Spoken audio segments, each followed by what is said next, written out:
Hey guys, this is Loreli with WTI.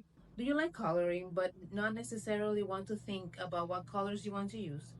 Well, I'm sure that you love Glorious Gardens color by number. I love it because it brings together two of my favorite things, which is flowers, gardens, and coloring.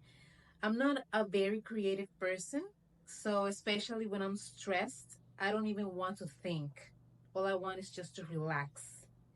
And that is why Glorious Gardens Color by Number is my go to after a stressful day.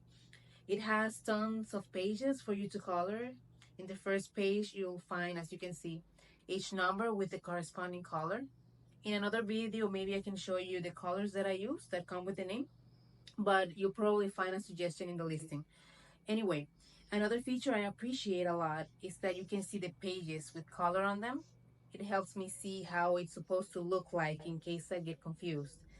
And I can just turn off my brain when I'm coloring with this. It's fantastic for my anxiety and stress. So if you really enjoy coloring, this is a great option for you.